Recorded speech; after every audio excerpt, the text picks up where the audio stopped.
all decline is reversible until, you cross not the Nullarbor. Cross the Nullarbor. Yeah. And you Rubicon. reach... And the Rubicon. The Rubicon. The Australian version. The Australian version of the Rubicon. Crossing the Nullarbor. So we were talking about Essendon at the start, I think. We wanted to start with Essendon. Sure. Yeah. Oh, yeah, we can talk about our bet. My parents watch this show. Let's not talk about my bet. I'll just introduce you, I guess. So Saxon Davidson is a research fellow at the IPA, regular contributor to multiple newspapers, and media spokesperson for the Institute as well. Yeah. Anything else you'd like to add? Do a bit of media. Yeah, bit of media. Or, media commentator on TV, radio, and multiple newspapers around the country. Yeah. Like that. And what are you commentating on? Typically, I talk mostly about the economy, particularly political economics, specifically red tape, worker shortages is quite a big one. And then I also talk specifically about environmental law and environmental lawfare, which is an increasing problem around the country, particularly as we're seeing the rise we're seeing in green activists, and particularly publicly funded green activists whose sole purpose in many ways is actually to destroy our job-creating industries like agriculture, like mining and primary resources. How do they do that? Well, so there's a particular section in the law called Section 487 within the Environmental Protection and Biodiversity Act. Yep. EP, yeah. That's impressive. Yeah. Yeah. Section 487 in the Environmental Protection and Biodiversity Act and Conservation Act, yep. In which the legal rights extended to local groups when there's trying to challenge the validity of a project is actually extended to green activists when they're trying to defend it based on the environment. Yeah. Now, this extends it to green activists who don't necessarily live in the area, which is a shocking rule, which means that any green activist from anywhere, let's say have the Barossa Gas Project up in Darwin. Yeah. You could have the Australian Conservation Foundation hire lawyers and challenge it on environmental reforms, even though their offices are largely based in Melbourne and Sydney. Yeah, right. Adam Bant just took over. He did, didn't he? Yes. I've got that right. Beloved Bant. Yes. Beloved Bant. Yeah, right. So it's not just Barb from down the road that's having an issue with the fracking or whatever. No. It can be anywhere. Exactly. The biggest criminal... sorry, I wouldn't say criminals. We're going to have to cut that out. The biggest... Take the group that is most responsible for this recently and has got the most publicity against this is the Environmental Defenders Office, which receive funding from the federal government and many of our state governments around the country. And why and how? Why do they get funding? Well, because they pose themselves as sort of these community law firms, and community law firms like for example various legal aid groups, for example. Gotcha. They have found a way to fall themselves within the same category as legal aid groups, right? Which is not the case in many ways, because it should not be a legal aid requirement for a Melbourne-based green activist company to hire lawyers also from Melbourne and Sydney to stop projects in regional Australia, which in many ways and in many instances pay huge amounts of tax, hire thousands of jobs, well-paying jobs, builds the broader economy around in our regions, and then also pay vast quantums of royalties and taxes, which pay for our roads, schools and hospitals, which we all benefit from. 100%. So how we'll get away from the politics for a second. You, as an individual, I've known you for a few years now. Yes. How did you end up working for the IPA? Well, I'd known John Roscombe, the long-standing executive director, for a long time as a family friend. My father was an affiliate of the IPA many moons ago and still is, I believe, as an adjunct. So I am a bit of a Nepo baby in that sense to get my foot into the door. Crazy. But I was an admin assistant for maybe 3 years while I was studying at university. And in my last year of uni, I asked the IPA if there was any openings beginnings to be a research assistant because, I'd grown an interest in politics. I'd grown an interest in policy. I was studying a lot of political economics while I was at university. And a couple of months later, they opened up the opportunity. And when I finished my studies, they offered me a full-time job as a research fellow. So I'm very lucky in many ways to be where I am now. Yeah, definitely. So how does being an IPA research assistant while you're at uni, you weren't in the job, but you're affiliated while you're at uni, or how did that work? No, I was working at the IPA while I was at uni. Yeah. How was that? Because unis aren't exactly friendly to IPA types. Well, I sort of went to the Ben Shapiro School of How to Survive University, which was essentially write like a leftist and then do what you want to do afterwards. Yeah, right. Okay, cool. So I think my time at uni, I think I wrote one maybe right-leaning piece of an essay for university. Yeah, right. And I think that was in my first year of uni. Yeah. And it was essentially that. That's when you learned. That's what I learned. No, actually, I was actually, it was not overtly right-leaning. Yeah. It was sort of a journey. Yeah. It was. I wrote about how that the Iraq War wouldn't have occurred if the Shah wasn't deposed in Iran, and which is topical now. Very topical now. But no, it's very that's very topical now. But essentially, it was that if there had been a strong American influence in the middle of the Islamic world, and in Central Asia, Western Asia, and the Middle East, that it would have calmed down a lot of the fears around. I mean, obviously 9/11 probably would have still happened, but it would have calmed down the fears of having to invade Iraq because you still have all the resources in Iran, essentially, and you have friendly forces in the region. That was my argument at the time. Yeah, probably not my best writing as a first-year undergraduate. Do they not still have a Western influence in the form of Israel, though? Maybe. Or was the argument that it needed to be an Islamic force? A westernized. I didn't discuss Israel in that paper, but I mean, in terms of fighting global terrorism, I don't think Israel, except in their patch, obviously, they're more focused on fighting terrorism on their own doorstep, and understandably so, because it's on their doorstep. I wrote this mainly from an American policy standpoint. Okay, right. And, well, on that topic, do you think the Shah's going to get back in? Is there a chance? I'm not sure. It's very unclear. Yeah. I think the Islamic Revolution that has been forever going since the 70s in Iran is at risk, particularly because true power doesn't typically panic. You don't have to panic, and you don't have to sort of put all systems in one particular spot like they have. If you've truly got things under control. Saudi Arabia is a dictatorship, a monarchy, and you don't see them putting all the stops out on a regular basis, whereas you do in Iran because they're confident. And also because it's based on a monarchy in which that there's some sort of institutional correctness. For I don't know, I can't think of the right phrase, but that's essentially. Well, it's a monarchy, not a theocracy. It's a monarchy, not a theocracy. Yeah. Excellent. Cool. So you went through uni, that was your only right-leaning piece, and then you decided I'm going to go write right-leaning pieces for a living with the IPA. Yes. And so how have you learnt to articulate your points, I guess? I mean, you said you went to the Ben Shapiro School of Learning How to Survive. Did you go to the Ben Shapiro School of Debating? And... taking the ideas to the fore that way. I actually question the debate skills of Ben Shapiro, but I'll turn around to that later. The IPA has been really good to me in terms of internal training. Internal training on how to write, how to articulate your arguments, media training, what to say, what not to say, and how to say it. And how not to say things. So they've been really good in that sense, and I owe a lot to the IPA in terms of the skills. Can you give an example of that?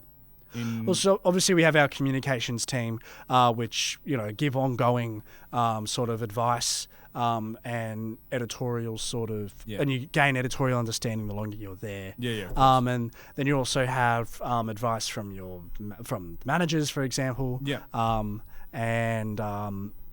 Like they're really good at internally training you in terms of how to write, the skills required for different types of writing, obviously, because my main job isn't to commentate in the newspapers. My main job is to produce research. Yeah. So they also teach you how to write research reports. That was my next question. And how to write Yeah. research notes or submissions to parliamentary inquiries. Gotcha. Yeah. Okay.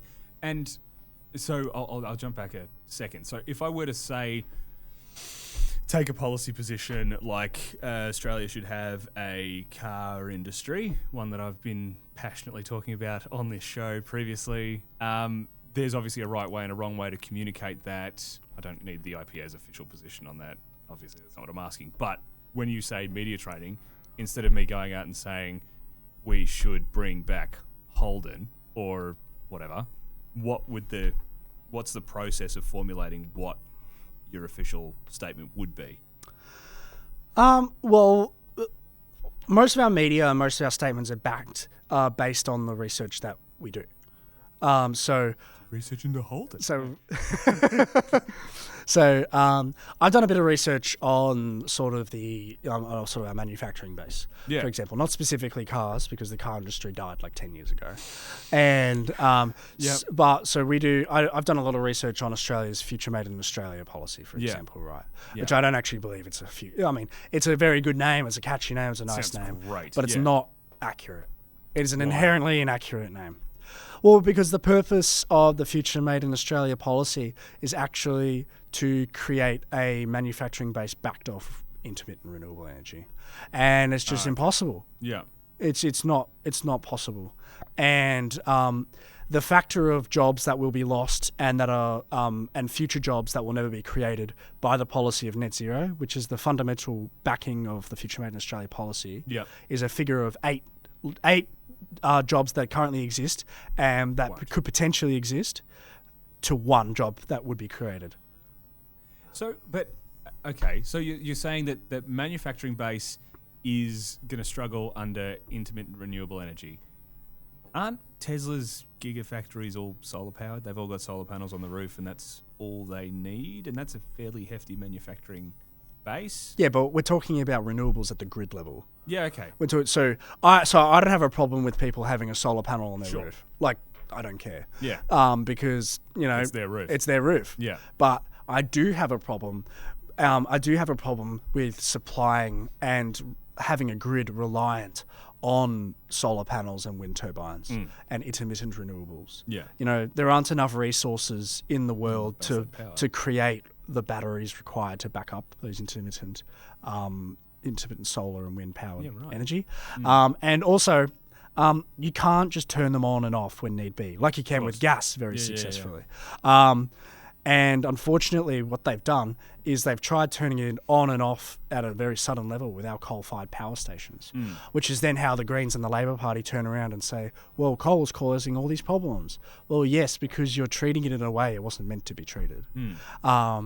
And so with the pursuit of this policy of net zero, you have in energy discussions, you usually have an energy trilemma sort of discussion. Yeah. So, you have reliability, affordability, and your considerations to the environment. Yeah. And what the government has done with their sort of renewables rollout and their pursuit of the policy of net zero emissions by 2050 and the Paris Climate Agreement is that they have completely sacrificed energy affordability and energy reliability for the environment, for the one. And all to solve a problem that Australia has no tangible impact on. Australia produces 1% of the emissions in the world. Yeah, well, this is something that I've come across as well. And something that's a huge problem in this space particularly is that even if you do believe in climate change, which, I'm nonplussed, I'm sure. Sure.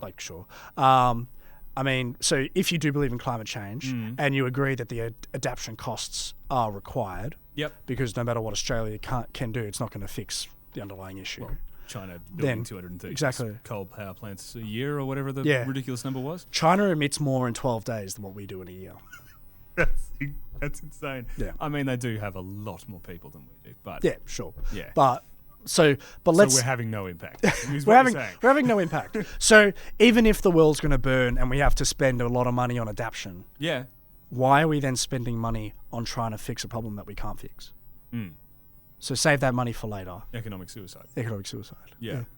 Right. You know, so we're all going to be poor and we're all going to be happy because we're doing it for the right thing, but we still have to spend that money anyway to adapt to what's happening. I don't know. The energy bills going up doesn't make me very happy. So. No, it doesn't. Yeah, not fun. No. But I guess how would you go arguing that? So you've said there you're nonplussed about climate change, which sort of sounds to the right activist that you're a flat out climate denier. How do you then? I wouldn't call myself a climate denier. No, but they would. This is my point. How would you then articulate your point to try and find a common ground and find a compromise when they've already dismissed you because you've dared to question the narrative? I don't think it's about questioning narratives. We're not discussing the existence of climate change when we're talking about energy policy. Sure. We're talking about the trade-offs that climate policies have to the lived experience of everyday Australians. Yeah. You know, I don't think it's an acceptable trade-off if we lower emissions by what's required for us under the Paris Climate Agreement, if we're all going to become poor. And our industries are going to disappear, and our power bills are going to be expensive, and we're going to have blackout and brownouts. Yeah. I think those are completely unacceptable conditions to achieve what they're trying to achieve. Yeah. You know, that's what it is. That's the discussion. Now, and this is the big issue, right? Yeah. They don't want to talk about the trade-offs because they believe, well, we have to do this no matter what. And to meet them at their level, you would say Australia is 1% of the world's emissions. Go march on the streets in China or India or the US if you want to change those policies, right? Yeah. It'd go better in the US than it would in China, but yeah. Sure. But here, those are not the conditions in which we exist in. No. We have no impact, or it will have no impact on the world's environment. If we cut our emissions to actual zero, if we didn't have net zero and we had actual zero, China would replace those emissions, as I said, in 12 days. So it doesn't matter. Cutting those emissions do not matter. It's such an insane number. It does not matter.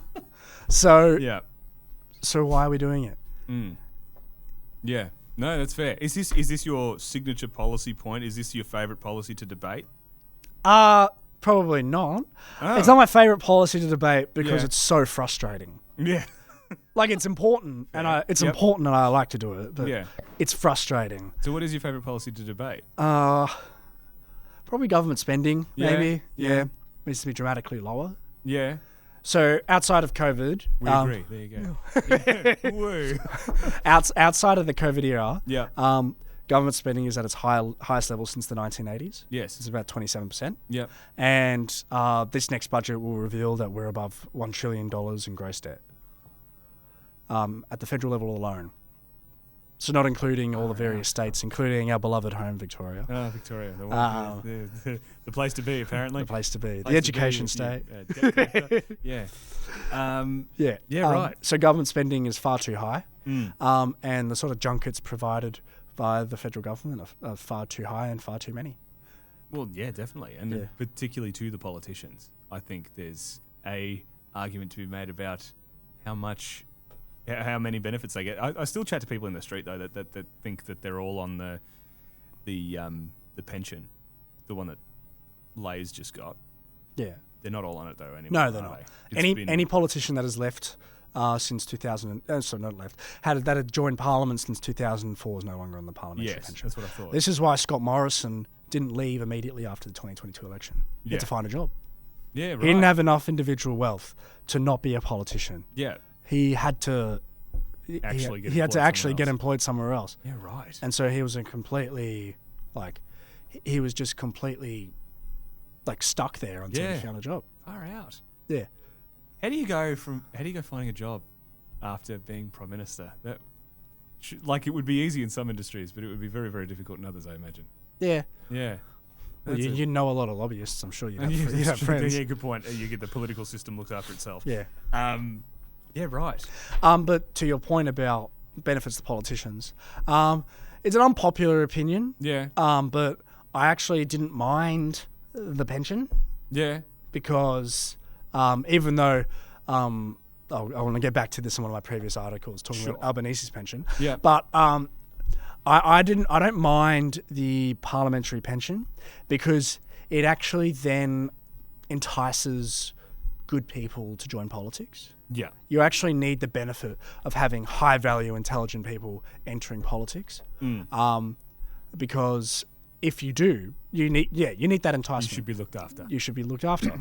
Okay. So you need, but in the absence of that, you're just getting career public servants and career political staffers in there. Valid. Would you say that the crop that we've got that may or may not have access to the pension are the best and brightest Australia has to offer? I certainly think that previous generations of Australians may have had better leadership. Yeah. Probably, yeah. I mean, if you look at the Labor Party, Bob Hawke and Paul Keating were, as you know, in terms of their policy skills and political acumen, are far superior to the current government that we've got now. Yeah. You know, they're the only. I mean, in fairness, they're the friendliest to my ideals of free market capitalism. Well, okay. Yeah. And you know, they're the only pro-growth Labor prime ministers that we've ever really had. But they're widely loved by people on both sides of politics, more so Hawke than Keating. But you know, there's a broader appeal than just he was prime minister. Yes. Yeah. You know, I understand a lot of it's romantic. I understand nostalgic. Yeah. I understand a lot of it's nostalgia and a lot of it's a bit romanticized. But yeah. Yeah. Okay. Interesting. So the argument for, I guess, reducing the pension's gone now.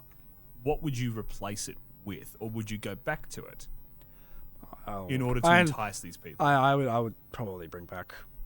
I'll just bring back the old system. Maybe not as much as it was because it's quite expensive. It's a lot. It is a lot, but something. I mean, so the Albanese's on this pension. Of course. I criticised it in the past. Yeah. That's fair. I criticised it in the past because I did this in response to his change to the superannuation tax. Yeah. Okay. So go into so that. he wanted to double the superannuation tax rate for people with savings in their super above $3 million. Gotcha. But unfortunately, what was part of it is he wasn't going to cap it or cap it with inflation. Yeah. So it was just going to stay. Index it. He wasn't going to index it. It was just going to stay at $3 million. Yeah. Obviously, that's something I said at the time. Yeah. You know, they're basically bringing in bracket creep into our super taxes. Brilliant. Wonderful. Yay. So much to look forward to. Well, and exactly that. But also, super's only been around for 30 years. Yeah. Which means that people who are entering the workforce now will, in all likelihood, have super when they retire in 50, 60 years' time. Yes. And which means their super may well be over $3 million, and that would be worth a lot less then than it is now. Yeah. So, and it's getting taxed. And also, so the criticism was more that this is hypocrisy from Albanese, whose pension had remained untouched and unscathed from when they got rid of it back in 2004. Of course. And he's changing the rules now when the first real recipients of superannuation that had been working for the last 30 years have only just started receiving it. The first real benefactors of super have only just started receiving it now, and he wants to change the rules. And I thought it was dramatically unfair considering the favourable treatment that he got. That was the criticism rather than the criticism of the pension itself. Totally. And I guess people have done the right thing by loading into that favourable tax environment and getting their money put away safely for retirement, and now they're getting screwed. Well, the big one is actually on farmers, obviously, and massive. Self-managed super funds, Definitely. particularly. Yep. Because, they're farmers are typically asset rich, but very liquid, very poor, cash poor, and very cash poor. 100%. And we understand why is because all their assets are assets in their land and in their stock. Yeah. But they're not cash strapped and they're not like cashed up and ready to, donating millions of dollars anywhere. No. But they don't vote for the Labor Party. So who cares? Yeah, correct. We're not going to lose any votes out of this. We're not going to lose any votes. I'm sensing a theme here. I'm thinking that you might be somebody who thinks that the cities shouldn't tell the regions how to do their thing. Yes, no, most certainly. I don't believe that. Oh, good. Well, we agree. Well, I mean, you're someone actually from the region, so I Yeah, suppose correct. that's So, fine. well, actually, from the region, it's Victoria's second city. I'm city. I'm not allowed to identify as country. My country friends that are actually country say that I'm not country enough, and then everyone's like, "You're from across the West Gate, so therefore you are, half an hour past the West Gate, so you're definitely regional." No, not only are you from the wrong side of the river, you're on the wrong side of the bridge. Oh no! As a western suburb guy, I've heard that one before. Yeah, correct. It's, brutal. Snobby city people. No wonder we don't bode well when it comes to listening to them. Well, this is a fundamental problem with how we treat our most valuable industries. Yeah. That being in many ways agriculture and mining and primary the regional resources. industries. Well, they're regional industries. So our public servants live far away from them. Our politicians are not close to them. Yep. But they have the very important role of regulating and looking over them and making sure that the government's getting fair and just value from them. And unfortunately, when you're not close to something, you don't understand it. Mm. So obviously, you don't regulate it or tax it well, which is what we see time and time again. Yeah, stifle. So okay, there's I've been on the X algorithm. I've been falling down a rabbit hole around regional, like a Regxit, sort of like a regional exit. What are your thoughts on that? Have you seen the Tim Quilty map from the Libertarians? No. Oh, yeah, maybe. Where it's like the Mallee and the Riverina. Yeah. And there's another guy who's got like this idea of the free state of the Riverina and And he talks regularly about how it would be excellent to just carve out this new state and do their own thing. What do you think about... Because I guess it goes into your idea... Well, not your idea. I'm assuming things now. But the idea that you bring government as close to the individual as possible, it's going to be better. Yes. Yeah. Yeah, it's why I'm a fan of federalism. Yeah, so it's very federalist in that regard. But do you think... Go for it. I think I'm not opposed to the idea of new states. Yeah. Just because states in many ways in Australia are too large. Yeah. They're quite vast. And as you said, politicians and they live too far away from the regions. They don't understand them. And I wouldn't expect them to. No, I wouldn't even expect regional Premier Jacinta Allen to understand Mildura. No. Because she's not from there. No. And she's 6 hours away. So, it's fair enough. Yeah. So I'm not opposed to the idea of new states. Yeah. And I understand the excitement over them. But I just don't think it's... I think it's highly unlikely. And will take a generation of change. Yeah. You need to convince enough politicians. Hey, if there's more states, there's more premiers, which means you can get pensions. There's your pitch. I've done it for you. So where would you draw the lines, do you reckon? Well, there's always talk from the North Queenslanders about how they need a North Queensland state. Just call it Katta. It just seems to be his area. Katta country. Yeah, Katta country. Yes, the free state of Katta. Yeah. Excellent. There's been talk about a North Queensland state. Yeah. There's also way back when, like maybe I don't even know when it would be, but I knew there was a referendum in New South Wales to have one near the Hunter Valley in New England. Oh yeah. But I don't see it happening. Barnaby. Yeah, Barnaby country. Barnaby country. Maybe not naming it after politicians. Maybe that's a bad idea. So you've got New England Riverina. That carves off a fair chunk of New South Wales, and then what when you leave behind the cities, if you do a Regxit and you just have the cities, do they then learn to live within their means a little bit? Is that going to encourage people in the right direction, do you reckon? No idea. You don't know? I don't know. I've given it a like to think so. I've given it a little bit of thought, but I'm not that committed to the Regxit. You're not that committed to it? No. I don't know. I just like the idea of drawing up new flags and stuff. Where do you think we are as a country? Are we heading... Obviously, you probably wouldn't think that we're heading in the right direction. No. Is it a reversible decline? Absolutely. Yeah? All decline is reversible. until you cross the not the Nullarbor, cross the Nullarbor, yeah, and you Rubicon. reach the Rubicon, the Rubicon, the Australian version, the Australian version of the Rubicon, the Nullarbor, the Australian version of crossing the Rubicon. That's crossing the Nullarbor. Excellent. That will be clipped. That will be clipped. That will be clipped. Okay. Anyway, continue. Decline. Our decline is reversible until we cross. Still on the Nullarbor. Decline is reversible. Got to focus. Far out. Australia's decline is reversible. Stop. We're gonna clip this bit. I'm sorry, Ben. Should not have had beers in my last meeting. Anywho, decline is reversible. Go. All decline is reversible until you cross the Rubicon. And when you cross the Rubicon, clearly you've just gone too far. You've just gone too far. Yeah, correct. And at that stage, it's about managing it. Do you think we're close to the jumping off point? It's always hard to tell because bad faith actors will always move it. Will always move the Rubicon closer to Rome. And it's just unfortunate. But I think the Rubicon will be crossed, I think, when net zero becomes too much of a reality. So how would you reverse it? You're Prime Minister for a day, probably a week, probably going to need a few weeks to fix it. What do you do? Obviously scrap net zero, but what then pushes it back in the other direction? Because you can stop something, but if you're only stopping the negative force, you're still in a bad place. Yeah.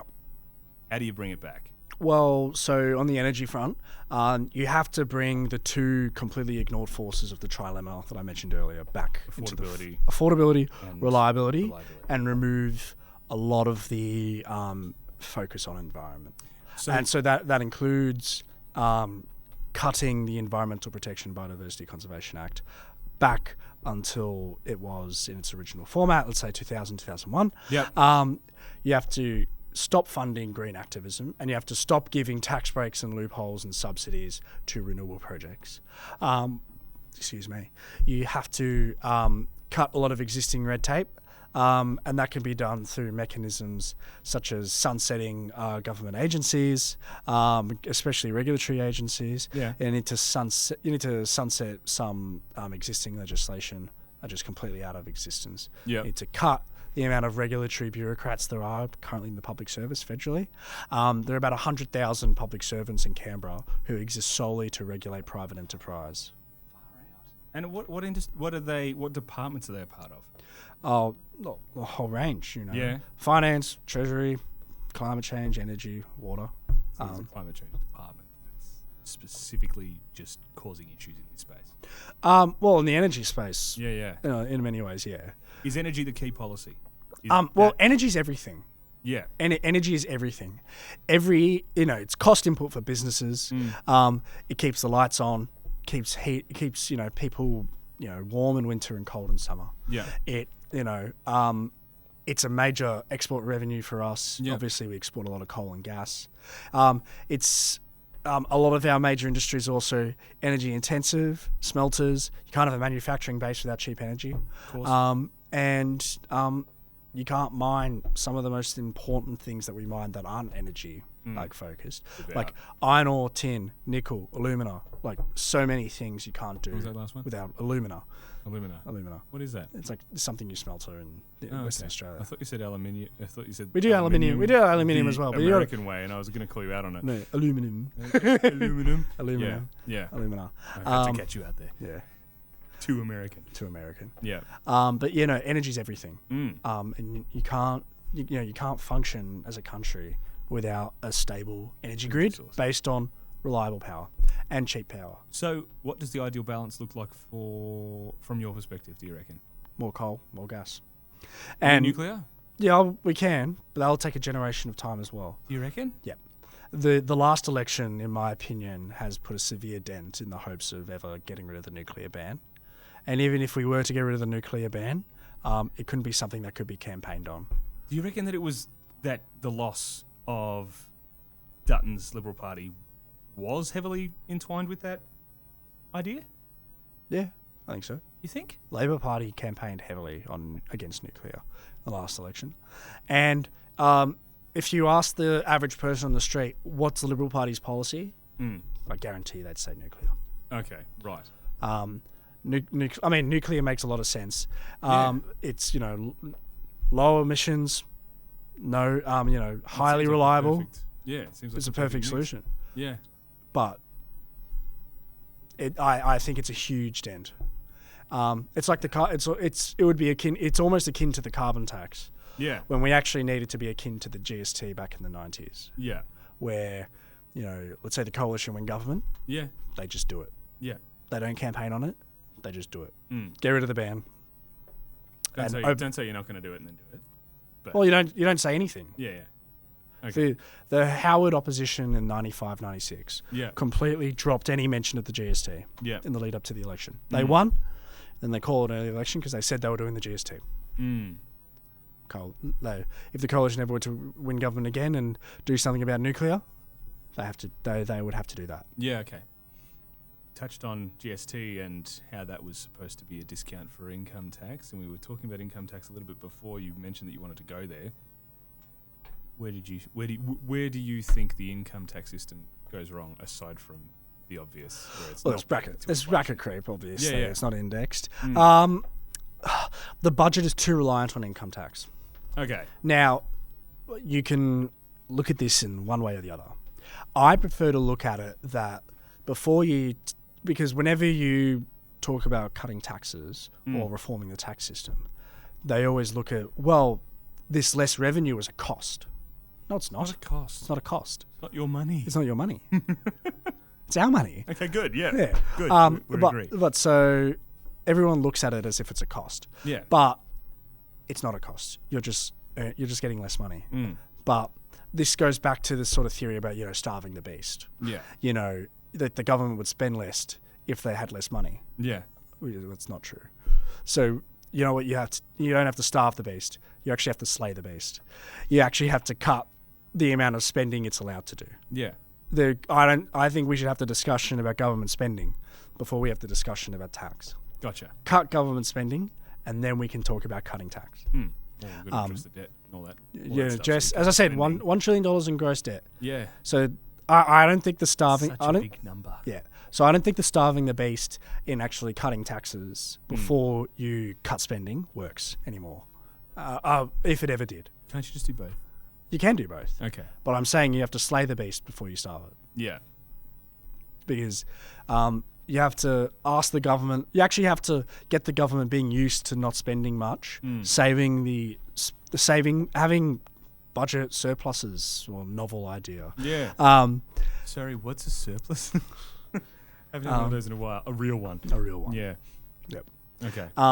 We've actually seen this quite a bit in state governments around the country. Even state governments that have surpluses or projecting to have surpluses, they're not real surpluses. Do you know why? No. Because gross debt's still going up. It's not a real surplus, is it? No. Even if they just have it in the general government section of the budget, that they're getting a surplus, that doesn't involve off-budget spending or long-term investments. Yeah, right. So if the debt's going up, you don't actually have a surplus, do you? No. So where's the where's the recourse then? There's no, I'm not hearing that in the media. Where's the... I'm not subscribed to your YouTube channel, I guess. It's been a while since I've found one of your videos on my feed. But, the broader media isn't hammering people on this issue. Why is this not talked about more? Well, I think a major part of that is because of sort of the political turmoil that the opposition has found themselves in, I think, clearly. The RBA raised rates in the last sitting fortnight, right? Yeah. And you know what everyone was talking about while the RBA raised rates? The Liberal Party. So I think that's a major reason why. Gotcha. I think Jim Chalmers is actually the most fortunate person to ever been Treasurer. Yeah. Because he has overseen a horrific budgetary process time after time after time. Debt gone up, spending gone up. As I said, record spending, inflation has remained persistent. RBA rates are elevated. And you know what? they can't put a hand on him, or they haven't to this stage. Far out. Because a lot of people in the media class are distracted by the turmoil shown in the Liberal Party, understandably so. Of course. It's entertaining, it's dramatic. It's our maths. It's Yep. But the country's burning in the meantime. Far out. You paint a bleak picture. Sorry, I'm not a very. I mean, it's my job. That's the problem. Oh, okay, It's not my job to paint a bleak picture. It's my job to explain what bleak in the circumstances we are. Yeah, gotcha. On to lighter topics. We're both Essendon men. I don't think this is a very lighter topic. No, that's the joke, Saxon. Oh no. So how do you think we go this year? I think there's more scope. So I was bleaker about us last year than I am this year. Really? Yes. There you go. We've gone opposites. You've got opposites. Oh. Yeah, I was super confident last year, as you would know. As I would know. Yes. We had a very successful bet. Yeah, I had a very successful bet. Yeah, you did. You and Matt both had a very successful year out of me. For context, we made a bet at the start of last year. You gave me too many Guinnesses and tricked me into agreeing or debating that Essendon would or wouldn't make finals. And I was overconfident, as I usually am about the footy season. Not this year, though, which we'll get to. And I decided, in my infinite wisdom, to make a bet. And it was $300 for you. $300 for me. $300 for you. And it was $1,000 for Matthew. And paid up. You did? You're a good man. Paid up. It hurt. Quite a bit.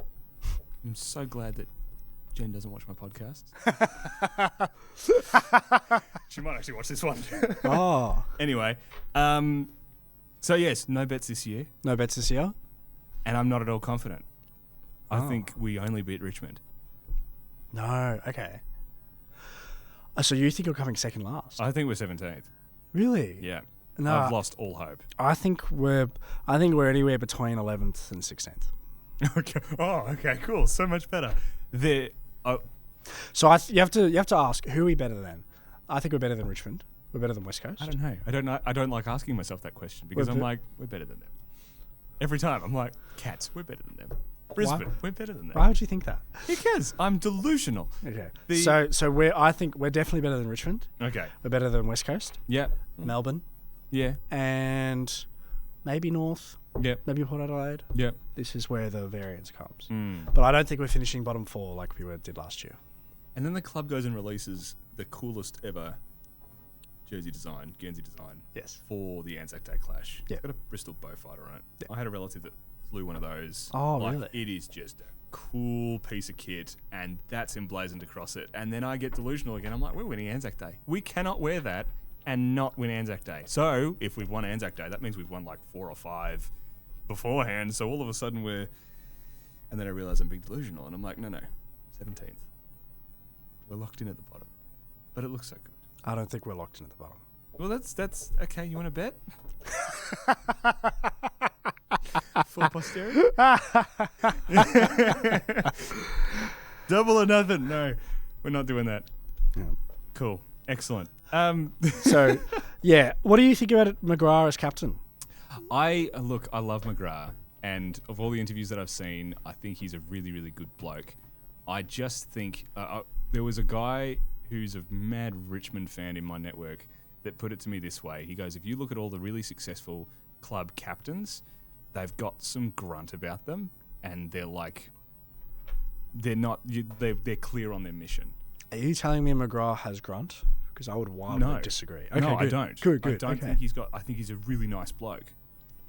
I don't think he is as locked in on the mission as Selwood was, or as some of these other guys that have led premiership winning sides or finals winning sides. More to the point, or a finishing higher than 17th side, allegedly. Higher than 17th allegedly. Side. Look, I think Merritt had some grunt. Obviously, he has burnt that bridge. Yep. But look, if any player can make me love them again, it would be Merritt. He could do it. I think. He's done. Your view is he's done. Yeah, no, I'm totally totally off him. Okay. Yeah, to not I only still love you, Mary. so It was good to see in the big V. It was traumatic because he was in a different jumper, but it was a good jumper. It was okay. he got his experience being coached under playing under Sam Mitchell. Yeah, well, there you go. It'll be the last time, Zach. Will So we will hold you to your contract. yeah, Yes. exactly. So no, Zach Merritt's done. He, it was one thing to ask to join Hawthorn, who we hate. It was a completely another thing to ask to be coached by Sam Mitchell, who stole Joe Watson's Brownlow, your first captain's Brownlow, and also did the whole jab thing when he was a player for Hawthorn. Yeah. So no. Yeah. No. So no. He's completely. I'm completely off him. I feel like if they'd gone about it the right way, No. I wouldn't have had any issue. If I were Andrew Welsh, if I was the Matt Rosa or was in the manager of the Essendon Football Club, I would have turned to Zach and say, "You're going on the open market, Oh. and we will get the best deal for you." Yeah. Or, Stick around. or you're sticking around if you don't want to play for Richmond or you don't want to play for West Coast. Because they got the budget. And also, he's contracted for 2 more seasons. Yeah, correct. So And he's already flagging that he wants out. I get it. You So- want to win a premiership. I understand from that perspective. You're very much keen on doing that before you have to retire. And then, nah. and I'm going to make this, and then I'm going to go this way. And then you see Heppel, who had a really rough hand dealt to him in the way that he's conducted himself since the drug saga, since becoming captain, since then retiring. He has always handled himself perfectly. Fantastically, yeah. I love you. Yeah. Like he's just a good bloke, and it just sort of, I don't know, just that whole trade period was just a little bit, because it was just this cloud, and everyone was talking about it. It wasn't fun. No. So, if you don't think McGrath, if I was before we get off Zach, sure, if one more jab in. If I were the club, I would tell him that you're not only playing this season, you're playing next season for Essendon, and then you can take In the you can VFL. and you can no okay, in the cool. main. He's Okay, a good. good player. Yeah. But you're playing for us for the next 2 seasons, and you can earn $500,000 less when you want to leave then than you did last off season, Yeah. or you can stay. I was all for the pettiness about Far Andrew out. Welsh, even though there's no long-term value to it at all. No. I know. I completely understand that take, Yeah. but you know what? Sometimes life's more simple than that. Petty man. Cool. Remind me never to cross you or be employed by you. No, I'm far more emotionally unstable at Essendon When it than comes to footy. literally with anything else in my life. Yeah. Okay. Good. That's good. So if not McGrath, I mean we've got McGrath, so I hope that he proves me and you wrong, and he does really well, and we win a final off him. Who is it? Do you think that should have been picked? Well, this is I don't at the club yet. I don't think. I think McGrath in the end was the only choice. Yeah. You know, I'm McGrath's an okay player, like slightly above average player. Yeah. You know, his disposal gives me a bit of worry, but he's durable. He defends one-on-one very well, and he plays every game, which is far from the vast majority of the rest of the players we've got on our list. Yeah, that's true. So, I mean, in the end, he was probably the only choice. Okay, You know, above average player, you do according to his stats. you do hear that he has a good relationship with the younger players. That he's he's a good trainer. hope so. They're on the He has same team. he has good relationships with the players, which is something that allegedly Zach had less of because he's a he's a self-improvement nut allegedly. Yeah.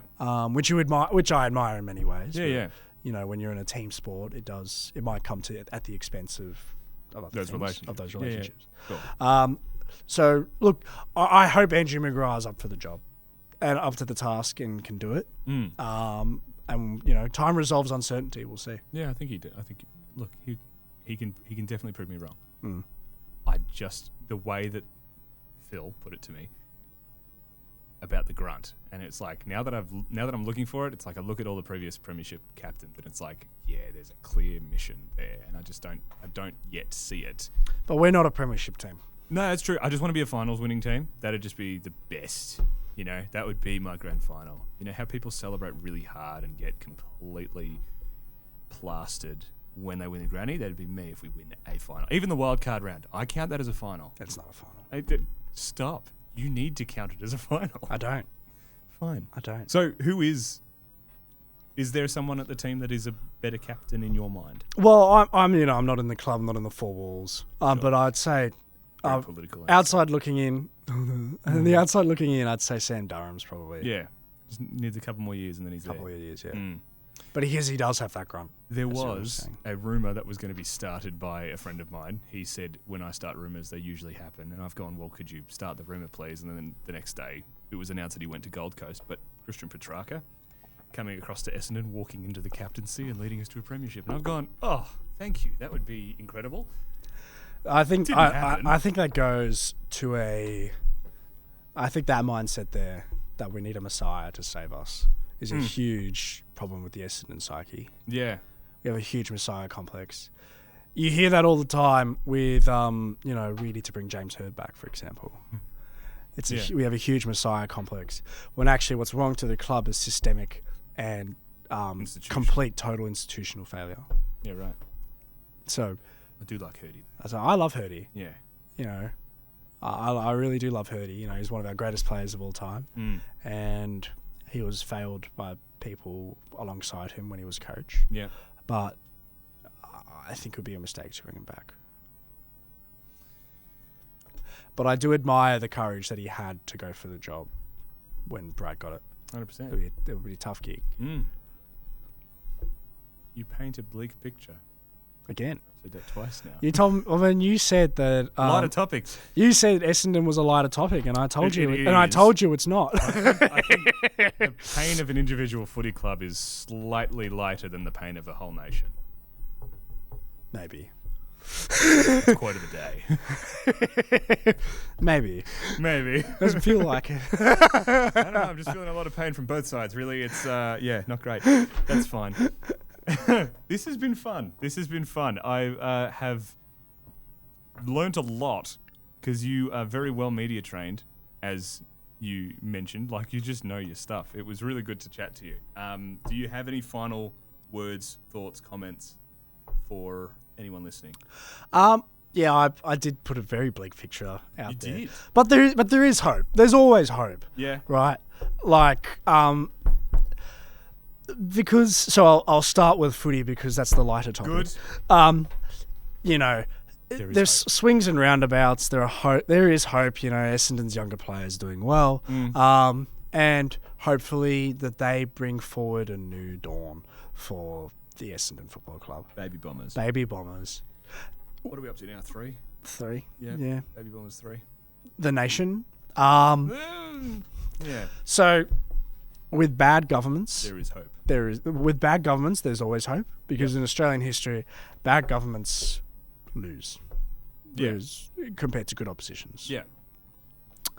So there is always opportunity, and with continually failed policies that we're seeing from the Albanese government, they're huge spending, inflationary spending particularly. So inflation's up, real wages, as was announced yesterday, are going down. Yeah.